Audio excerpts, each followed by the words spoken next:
Hi, this is Kristen Smith at Synergistic Horsemanship, and we're here interviewing Jenny Rios. Hi, I'm Jenny Rios with Rios Ranch. So Jenny, we're here today to discuss hay. Can you tell me a little bit more about your company and what you guys do? Well, we are Rios Ranch, and we are here at our home farm. We're a hay farm, kind of not a ranch, but Rios Ranch sounds better. And we grow hay, and then we also have a retail hay business. That's awesome. Well, as we know, good quality hay is important for all of our animals, horses, cows, goats, sheep, everything. So, one of the reasons that we're here is we're really trying to help educate people on what questions they should ask people when they're going to buy hay. So, what should a horse owner ask? Well, I would say to start with is they need to probably even discuss the needs of their horse with their veterinarian, because all horses are different, and what you're doing with your horse is going to be different as well.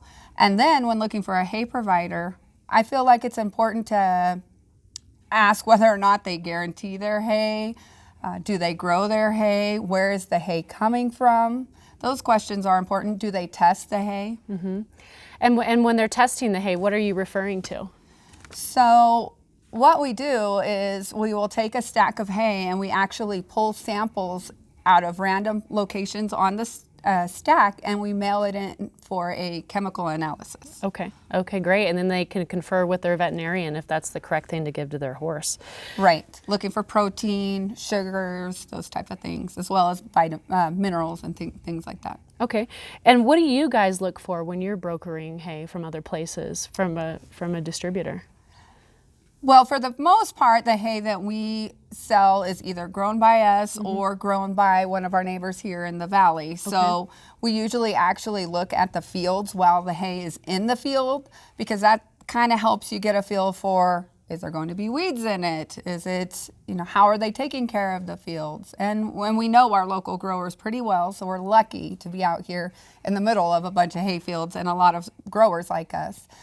But we do also work with growers from other areas, but the same thing, we like to actually go out and see the hay. That's great that you guys do that. I mean, we all heard about the blister beetle stuff just recently, and it's fantastic that you guys can go out and see the fields, and it's the nutritional analysis is different from other states and different areas too.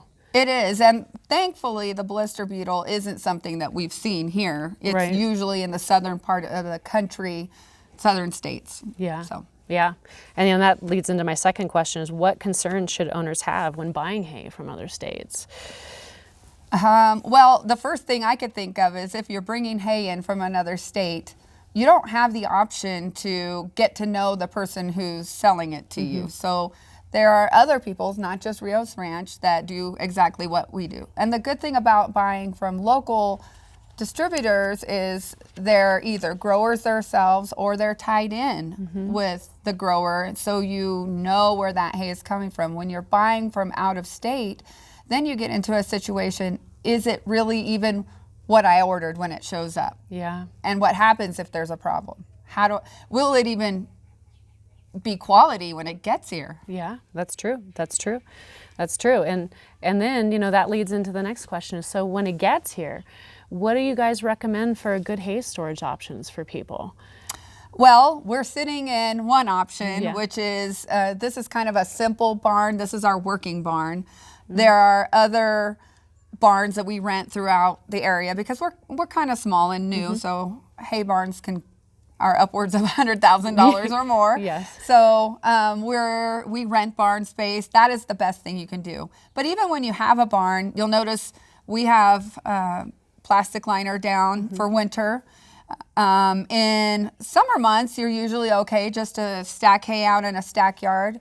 You'll also notice off to the side here, we have some large pallets and hay stacked on pallets. That is kind of our bottom bale stack. So even though we have plastic, even though we're in a barn, weather is weather, and it will get to you. So we kind of set aside all of that for other purposes, like the cows and things like that. Yeah. And when assessing hay quality, what do you guys look for? Well, there's a lot to look for, actually. So I don't know if you can see these bales, or you want to look for color, although color isn't everything, right? You need to see, you can see if there's weeds in the bale itself. So you're looking for color. This is clean. There is a stick here, but that happens. How will it hold together? Is it leafy? Is it stemmy? The grass.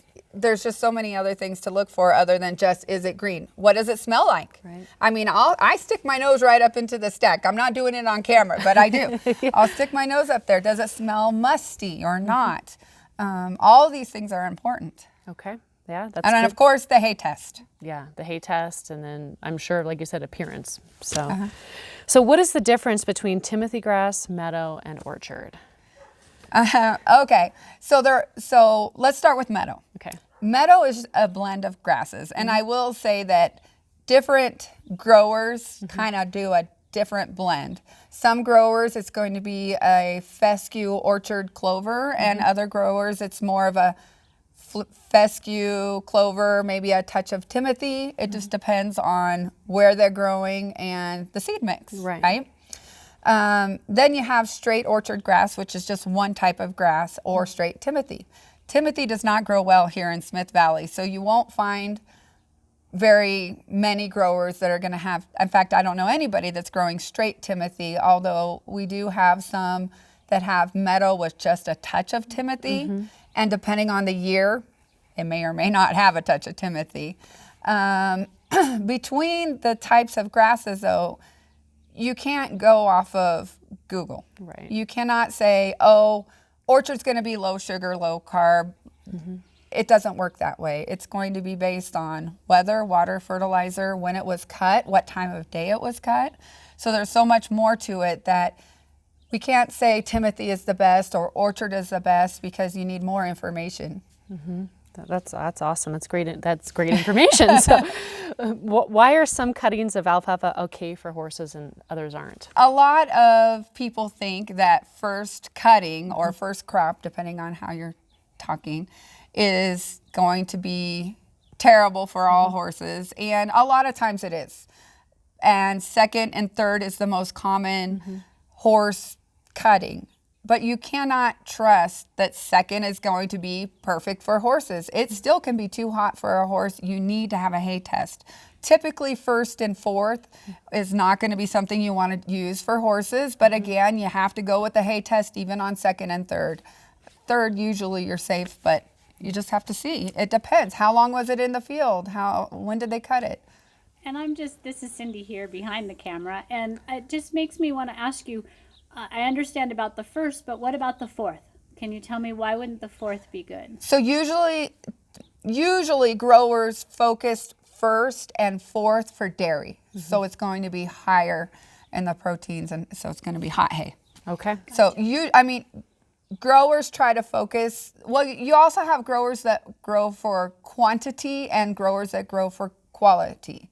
So you're going to have growers that are going to try to market first and fourth for dairy hay because it brings in more money, and then go with second and third as horse quality hay. Awesome. That's great. So how does a crop become certified weed-free, and why is that important for horses? Well, the first thing to know is that certified weed-free does not mean it doesn't have any weeds in it. It's free of a set list of weeds that the actual state of Nevada has set as noxious weeds. And those weeds, they actually will go out and inspect the field and certify that those fields are weed-free. And you get the special twine, and you can only use that twine for weed-free hay. I think we have some over here so we can look at it later and we can maybe show what that looks like. And that can be important, especially if you like to horse camp, for example, because national parks, you cannot take regular, even though this is clean, weed-free hay, it's not certified, so this hay cannot go to a national park. You can still cross from Nevada to California, etc., with clean, not certified hay, because it will be inspected at the ag inspection and it'll be fine as long as it's quality hay. But if you have the weed-free certification, that's even a step better. And I'm not sure how it is when you go to other states, whether any states actually require that weed-free certification. Okay, yeah. But it is a really nice quality signal for a buyer. Yeah, yeah. So what is the difference between cow hay and horse hay? Well, you've not to be confused between dairy hay and cow hay. Okay. So dairy hay, the dairies are looking for a specific value when they're looking at the hay in order for the cows to produce quality milk. Cow hay is usually a lesser quality hay. It's something that didn't meet the horse hay standard, but is and it could be various qualities, right? There's even wet cow hay, so it's kind of funky, but they'll still eat it. They digest differently than horses. So depending on what you're doing, what are you trying to do? Are you trying to use it as a filler? Are you trying to bulk up? Are you trying to feed a dairy cow? So everything is different when it comes to that. Okay, great. So when I open a bale of hay at home, what should I be looking for? So I get this great bale and I open it up, and as we know, it can look different on the inside too. It can look different on the inside. And I kind of, let me take it a little step further. So you pop the strings, right? And maybe we might want to do that. My husband and I, we always lose the little knife thing, so we'll have to find it. But so the one thing we like when we're feeding is how does it hold together? Yeah. I will tell you that grass hay here in Nevada, it can be difficult to get a nice flake, but you can, right? Depending on Mother Nature's cooperation. And then, do you see any kind of strange foreign materials in there? Pay attention. Even quality hay growers like the ones we try to be and the people we work with, things can happen. So, I mean, I've opened a bale of hay and found a piece of a tractor in there. You know, it can happen. So we do have to pay attention when we're feeding. Do we see a bunch of weeds? Do we see foxtails? Those are things that you need to tell your hay provider, because we don't want you to have hay like that. And although we try very hard to have perfect hay, it's not possible. It's not grown in a greenhouse, unfortunately. It is out here in a field, and although we do our best, there are times that anybody, no matter who they are, could accidentally give you a bad bale, and we need to know about it when that happens. But does it smell good? Do you see anything discolored? All of those things matter. I've noticed sometimes when I've opened a bale of hay, when I was getting it from one of my local neighbors, which was more like a hobby hay grower, sometimes the bale would be really heavy, and then when I cut it open and start breaking off my flakes, it appears to be really dusty. That can happen. And sometimes it will have that musty, moldy smell. And I think I've begun to understand that a lot of that dust that comes off is actually, seems like it's the early stages of mildew and mold. Have you? It could be, and it's possible that it was baled before it was properly dried. You have to have it the right amount of, it's like this, it's almost like magic for hay to turn out perfect. I mean, Mother Nature and God have to work together on this one, because you need it to not rain from when you cut it and you rake it, and then you need enough moisture as well when you're baling it so that you get your flakes without too much, because if you have too much, you can have some serious problems, including mold and mildew and other things. Sometimes I've noticed also with like first cutting, you will find that maybe they didn't drag the fields and they had some cows stubble grazing out there. So then you might find some little cow surprises in there. So it's just important to pay attention when you're feeding. Well, thank you so much, Jenny. I really appreciate your time, and I know we're going to get to go analyze some bales and see your husband Art load up too. All right, yeah.